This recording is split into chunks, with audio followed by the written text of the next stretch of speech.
آج کل میں گورنمنٹ کالج میں اور ایک جو پرائیویٹ یونیورسٹی ہے وہاں پہ فلم کی تدریس سے وابستہ ہوں. فلم پڑھاتا ہوں, پروڈکشن, پوسٹ پروڈکشن وغیرہ یہ سب چیزیں, اور ورڈ سنیما, فلم کی تھیوری وغیرہ. تو یہی میرا تعارف ہے, اور یہ وہ ہے جو کہ بریڈ اینڈ بٹر کے لیے کیا جاتا ہے کام. اس کے علاوہ جو اب تک شاعری کے 4 مجموعے ہیں اور نثر کے 2, اس طرح ٹوٹل 6 مجموعے ہیں میرے جو اب تک مارکیٹ میں آئے ہیں, یا سمجھ لیں کہ جو مجھے عطا ہوئے ہیں قدرت کی طرف سے, وہ ابھی تک 6 مجموعے ہیں. تو جہاں تک شاعری کی کشتی پہ سوار ہونے کا تعلق ہے, تو وہ ایسے ہی ہے کہ جیسے خدا نے یہ مادہ آپ کے اندر کہیں رکھا ہوتا ہے لیکن وہ خابیدہ ہوتا ہے, بالکل اسی طرح جیسے کہ ستار بنانے والا ستار بنا لیتا ہے تو اس کے تار ویسے ہی پڑے رہتے ہیں جب تک کہ کوئی مضراب, کوئی موسیقار آ کے اس پہ پہلی ضرب نہیں لگاتا. تو ہمارے اندر بھی شاعری کا مادہ تو فطرت نے رکھا ہوتا ہے, لیکن وہ ان ستار کے 3 تاروں کی طرح خابیدہ رہتا ہے جیسے کہ ستار بنانے والا بنا کے جب چھوڑ دیتا ہے. اس میں سے سر تب نکلتے ہیں جب اس پہ ضرب لگتی ہے. تو ہمیں بھی اسی طرح ہی ہوا, میرے ساتھ بھی. میں نے بھی ایک شخص کو بہت محبت کی, اور جب یہ دنیا ہمارے خوابوں سے بالکل مختلف ہے, جب ہمارے خواب ٹوٹتے ہیں تو اس خواب کی کوئی کرچی ایک مضراب کی صورت میں اس ستار کی کسی تار کو چھوتی ہے تو اس سے پھر سر نکلتے ہیں, اور وہ سر شاعری کہلاتا ہے. تو یہ جو سر ہے, یہ میں نے اس کو اپنی ٹین ایج میں محسوس کرنا شروع کیا کہ یہ سر اندر سے آ رہے ہیں اور کسی نے ان تاروں کو چھوا ہے, اور رنگا رنگ جو ہے نا اس سے سر بن رہے ہیں, جس کو میں نے لکھنا شروع کیا تو وہ شاعری بن گئی. تو یہ اس طرح ہے. آپ نے جس طرف جو کہا کہ شاعری کی کشتی پہ, تو وہ تو فطرت نے سوار کر دیا تھا. میں نے صرف ڈسکور کیا کہ اوہ میں تو شاعری کی کشتی کا سوار ہوں, میں تو اڑنے والا آدمی نہیں ہوں, یا نہ میں چلنے والا آدمی ہوں, میں تو کشتی کا سوار ہوں. تو this is how I discovered myself as poet. دوسرا یہ ہے کہ اس معاشرے کو شاعری کی یا آرٹ کی فار دیٹ میٹر کیوں ضرورت ہے. اس کا جواب میں نے خود اپنے طور سے بھی تلاش کرنے کی کوشش کی, وہ میں بعد میں عرض کرتا ہوں. پہلے میں واصف صاحب کا ایک فکرہ ہے جو کہ رہنما فکرہ ہے, وہ یہ ہے کہ سائنس ہمیں یہ بتاتی ہے کہ زندہ کیسے رہنا ہے, آرٹ ہمیں یہ بتاتا ہے کہ زندہ کیوں رہنا ہے. تو جو کیوں کا جواب ہے وہ آرٹ کے پاس ہے, وہ سائنس کے پاس نہیں ہے. سائنس آپ کو یہ تو بتا دے گی کہ پانی کیسے بنا, ہائیڈروجن کے 2 اور آکسیجن کا 1 مالیکیول مل کے, لیکن پانی کیوں بنا یہ ہمیں آرٹ ہی بتائے گا. ہم کیسے زندہ رہتے ہیں یہ سائنس بتاتی ہے, ہم کیوں زندہ رہتے ہیں, زندگی کا مقصد کیا ہے, یہ ہمیں آرٹ بتاتا ہے. تو یہ ہے, اور یہ ہمیشہ سے انسان کی ضرورت رہی ہے آرٹ, اور ہمیشہ رہے گی تا قیامت اس کی ضرورت رہے گی. اس کا آپ یوں اندازہ کر لیں کہ فطرت نے جنگلی پھولوں کو مختلف جگہوں پہ پیدا کیا, یہ ہے سائنس کی ایک مثال. آرٹ کیا کرتا ہے, ان سب کو پلگ کرتا ہے اور ایک گلدستہ بناتا ہے بہترین فارمیشن کے ساتھ. تو آرٹ زندگی کو سجاتا ہے, سنوارتا ہے, کلچر کرتا ہے, انسان کو مہذب کرتا ہے. آرٹ بندوق کے اوپر پھول رکھنے کا نام ہے, تو ہمیں جس کی ضرورت بھی ہے. تو اس لیے it is very relevant in today's life. It will remain relevant till the last breath of this universe.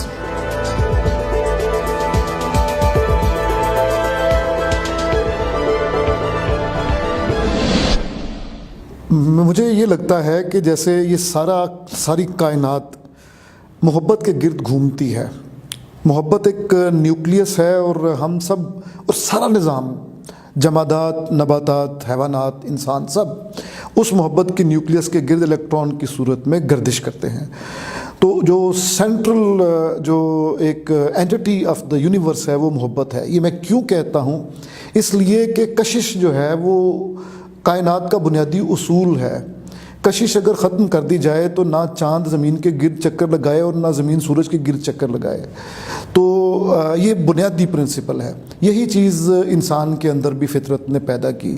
We get attracted to someone special اور سم تھنگ بیوٹیفل. تو ہمیں آرٹ سے بھی اسی لیے محبت ہوتی ہے, ہمیں انسانوں سے بھی اس لیے محبت ہوتی ہے کہ یہ کائنات کا بنیادی اصول ہے. اچھا, یہ تو ہو گئی اس میں آپ سمجھ لیں فکری بات. اس میں جو میرا اپنا تجربہ ہے وہ یہ ہے کہ اگین آپ کے پاس فطرت نے ایک فریم خوبصورت عطا کر رکھا ہوتا ہے آپ کو, فریم, اور اس فریم کو کسی تصویر کی تلاش رہتی ہے اور آپ کی آنکھ اس تصویر کو تلاش کرتی رہتی ہے. کسی ایک لمحے میں وہ تصویر کھٹک کر کے اس فریم میں آ کے سیٹ ہو جاتی ہے اور آپ کو پتہ بھی نہیں چلتا کہ یہ واردات ہوئی کیا ہے. آپ دیکھ کے گھر آ جاتے ہیں یا شاید سونے کے لیے چلے جاتے ہیں, کچھ دن گزرتے ہیں تو آپ کہتے ہیں کہ اب مجھے قرار کیوں نہیں آ رہا, یہ تصویر اس فریم میں سیٹ ہو گئی ہے, یہ دوبارہ کب نظر آئے گی. اور وہ جو فریم ہے آپ کے دل کے اندر, آپ اسی کو گردن جھکا کے سینے کے اندر دیکھتے رہتے ہیں اور اس کی پوجا کرتے رہتے ہیں. ہوس چھپ چھپ کے سینوں میں بنا لیتی ہے تصویریں. تو یہ ہوس, یہ یہاں پہ ہوس نہیں ہے, یہ وہ محبت والا معاملہ ہے اس جگہ پہ آ کے. تو وہ تصویر ایک میرے سینے میں بھی آئی, فٹ ہوئی, اور پھر وہ آپ جانتے ہیں کہ ہمارے جو معروضی دنیا ہے یہ عجیب و غریب دنیا ہے. تو اس وجہ سے اس فریم میں وہ تصویر جو تھی وہ دنیا والوں کو پسند نہیں آئی. انہوں نے فریم بھی توڑا اور تصویر بھی توڑ دی, تو جس کی وجہ سے تکلیف بہت ہوئی, بہت تکلیف سے گزرنا پڑا اور پڑتا ہے ہر انسان کو اس ایسی صورتحال میں. تو اس سے میں نے یہ نتیجہ یہ نکالا کہ کیا چیز ہے جو کہ آپ کو اپنے پسندیدہ شخص کی طرف کھینچتی ہے, وہ کیا چیز ہے, آپ کیا کرنا چاہتے ہیں اس کے ساتھ. آپ کو کوئی بندہ پسند آ گیا ہے یا کوئی چیز پسند آ گئی ہے تو کیا کریں گے. تو وہ کریں گے یہ کہ ہم اس کی پرستش کریں گے, ہم اس کی پوجا کرتے ہیں. اور پوجا کیا ہے, وہ ہے سبمیشن, ٹوٹل سبمیشن, خود سپردگی. ہم کہتے ہیں کہ لے میں تیرے قدموں میں آ کے بیٹھ گیا, اب میں تیرے حوالے, اب تو نے جو کرنا ہے کر میرے ساتھ, میں حاضر. تو یہی جو ہے نا وہ محبت کا بنیادی اصول بھی یہی ہے. میرے خیال میں محبت یہی ہے, خود سپردگی, سبمٹ کر دینا اپنے آپ کو. یہ اگر انسان کو آپ سبمٹ کریں تو وہ مجازی محبت ہے, اور اگر آپ خود کو خدا کے حوالے کر دیتے ہیں کہ لے مولا میں تیرے حوالے, تو نے جو کرنا ہے میرے ساتھ کر, میں اس حال میں خوش ہوں. تو لوگ ایسے لوگوں کو جو یہ فیصلہ کر دیتے ہیں اور خود سپردگی کا اعلان کر دیتے ہیں, لوگ ان کو صوفی کہتے ہیں, لوگ ان کو ولی کہتے ہیں. اور جب تک نبوت تھی تب تک وہ نبی تھے, اور نبی کا بھی یہی طریقہ کار تھا کہ وہ اپنے آپ کو at the will of God جو ہے نا وہ اس پہ چھوڑ دیتے تھے.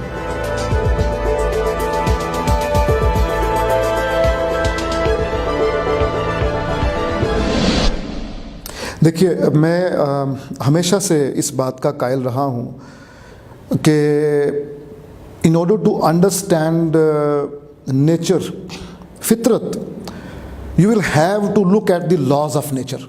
قوانین فطرت کو سمجھنے کی کوشش کریں, اس سے ساری چیزیں سمجھ میں آتی ہیں. کائنات کی انڈرسٹینڈنگ کا سرا بھی وہیں سے ہاتھ آتا ہے. وہ کیا ہے, فطرت نے علاقے منتخب نہیں کر رکھے کہ جینیس وہاں پہ پیدا کرنی ہے اور یہاں پہ پیدا نہیں کرنی. یہ فطرت نے یہ تقسیم نہیں کی ہوئی, یہ تقسیم انسانوں نے کی ہے.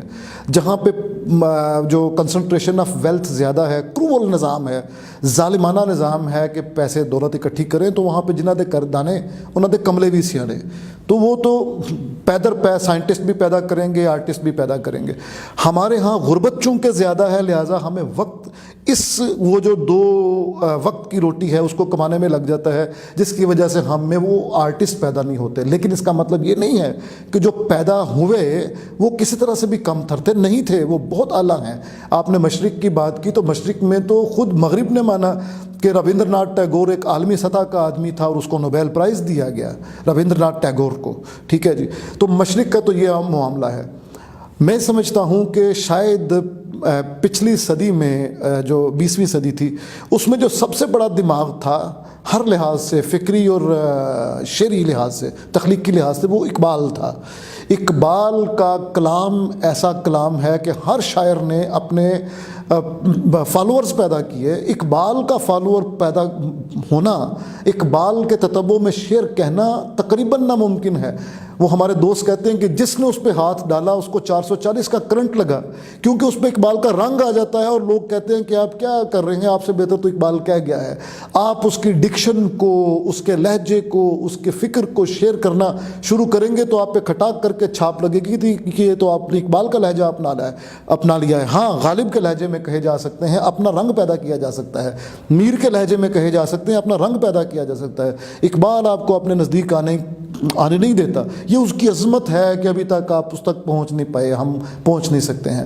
تو میں کیسے مان لوں کہ مغرب جو ہے وہ ہم سے آگے ہے اور مشرق پیچھے ہے؟ نہیں ہے. میں آج بھی یہ سمجھتا ہوں کہ آج بھی اقبال کا سارا کلام، بالخصوص جاوید نامہ عالمی سطح کی کتاب ہے، عالمی سطح کی شاعری ہے. کسی طرح بھی اس کو پرکھ لیں، کسی جگہ پہ بھی رکھ لیں اس کو. نمبر 1. نمبر 2، اس وقت جو لکھا جا رہا ہے، جو میرے ہم عصر لکھ رہے ہیں، کسی طرح سے بھی وہ ویسٹ میں جو چیز لکھی جا رہی ہے اس سے کم تر نہیں ہے. میں بھی اسی انسانی المیے کا ذکر کرتا ہوں جس انسانی المیے کا کوئی فلسطین میں بیٹھا ہوا بندہ کرتا ہے، کوئی ایران میں بیٹھا ہوا بندہ کرتا ہے، کوئی جو لیٹن امریکہ میں بیٹھا ہوا بندہ پرتگیز کر رہا ہے، کوئی پرتگیز لینگویج میں کر رہا ہے، لیٹن میں بیٹھا ہوا، یا پرتگال ملک میں بیٹھا ہوا کر رہا ہے، یا فار دیٹ میٹر فرانس میں یا UK میں یا امریکہ میں بیٹھا کر رہا ہے. ہماری بھوک، ہماری بیچارگی، ہمارا درد بحیثیت انسان، یہ تو مختلف نہیں ہو سکتا نا. وہ بھی اس پہ لکھ رہے ہیں، ہم بھی اس پہ لکھ رہے ہیں، تو کیسے ممکن ہے کہ وہ تو بہت بہتر لکھ رہے ہوں اور میں اپنے درد کو فیل تو اسی انٹینسٹی میں کروں، لیکن میرے پاس وہ میڈیم نہ ہو جس میں میں لکھ سکوں اور دنیا کو یہ باور نہ کرا سکوں کہ میں نے عالمی معیار کا لکھا ہے. فرق صرف یہ ہے کہ اردو زبان میں چونکہ ہم لکھتے ہیں تو اردو زبان اپولوجیٹک ہے انگریزی کے سامنے، معذرت خانہ ہے. اس لیے اردو زبان میں لکھا ہوا ذرا پیچھے چلا گیا ہے اور انگریزی زبان میں لکھا ہوا آگے آ گیا ہے، اور جس زبان کے ٹرانسلیشنز ہو رہے ہیں اس زبان کے ادب سے دنیا واقف ہو رہی ہے. تو مجھے ظاہر ہے اردو اور انگریزی دانوں جو پاکستان میں رہتے ہیں ان دونوں سے شکوہ ہے. اردو والوں انگریزی میں بھی لکھا کرو، اور انگریزی والوں اپنے اردو کے سرمایہ کو کیوں نہیں ٹرانسلیٹ کرتے اور دنیا کے سامنے پیش کرتے؟ سوائے چند ایک لوگوں کے، منٹو کے، ان لوگوں کے علاوہ بھی تو بہت سارے لوگ ہیں. فیض صاحب کے علاوہ بھی تو بہت سارے شعراء ہیں جن کو ٹرانسلیٹ کیا جانا چاہیے اور پوری دنیا کے سامنے لے کے آنا چاہیے. تو یہ واحد وجہ ہے کہ ہماری دسترس نہیں ہے وہاں پہ، ورنہ کسی طرح بھی معیار کم نہیں ہے پاکستانی ادب کا.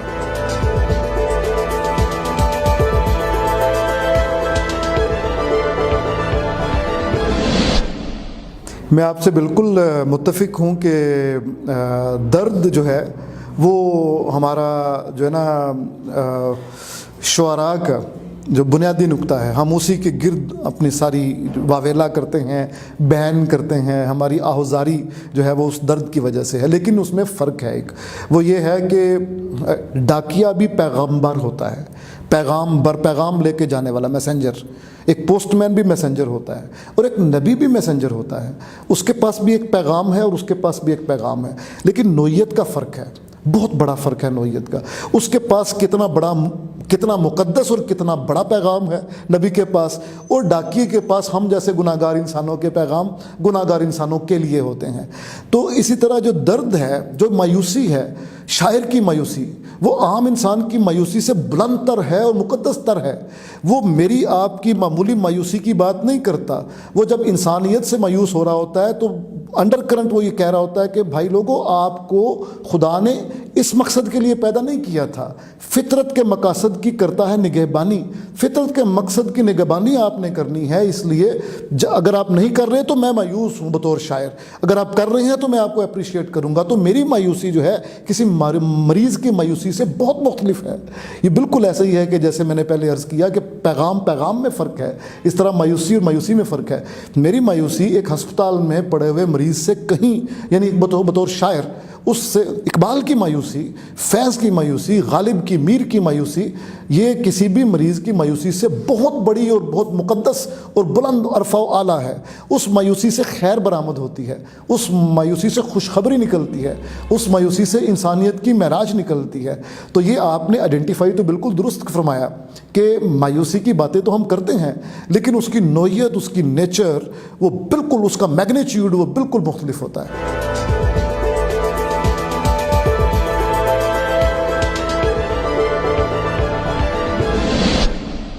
ہم جو مشرق کے لوگ ہیں بڑے میوزیکل ہیں اور ہم موسیقی سے اور بیٹ سے محبت کرتے ہیں.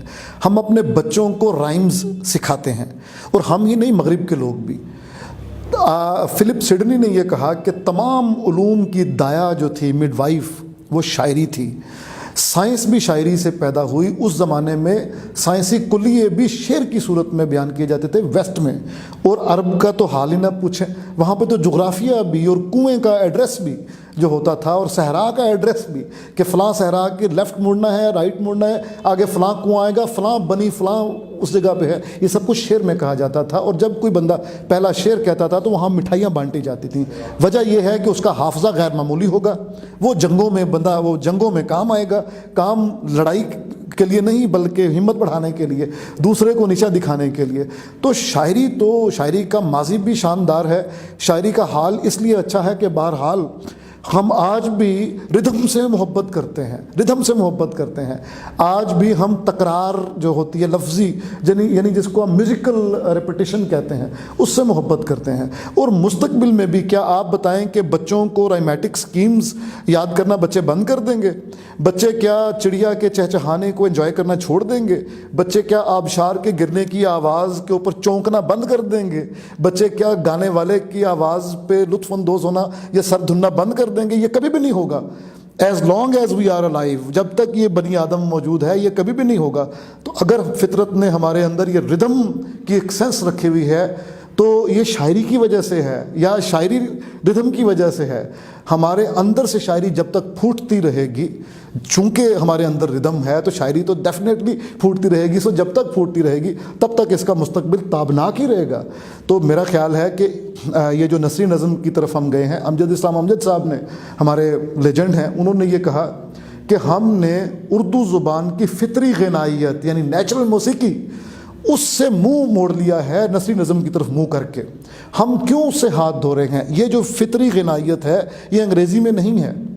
انگریزی والوں کی جو غنائیت ہے وہ اور طرح کی ہے.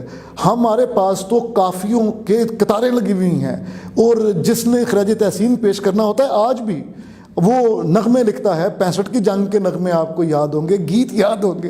ابھی بھی یہ بھی جو صورتحال ہے ملک کی, یہاں پہ شاعروں کی ضرورت پڑتی ہے. تو ردھم کے ساتھ جب تک انسان کا پیار ہے شاعری ریلیونٹ رہے گی اور ہمیشہ رہے گی. اور مجھے مستقبل بھی شاعری کا بڑا تابناک لگ رہا ہے. وقتی طور پہ آتی رہتی ہیں تحریکیں.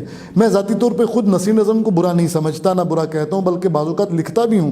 لیکن فطری غنائیت اردو کی, فارسی کی, عربی کی, کیونکہ اردو کے پیچھے فارسی اور عربی ہے, تو جب تک یہ موجود ہے تب تک آپ دیکھیے گا کہ اس خطے کے لوگ اپنا جو پیار ہے وہ ختم نہیں کریں گے غزل کے ساتھ پرائمریلی, اور آزاد نظم یا پابند نظم کے ساتھ اس کے بعد.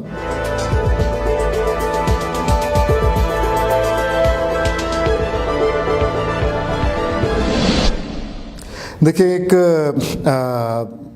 ایک تو یہ کہ میوزک جو ہے that is the poetry of sounds, اور جو شاعری ہے وہ that is the poetry of words.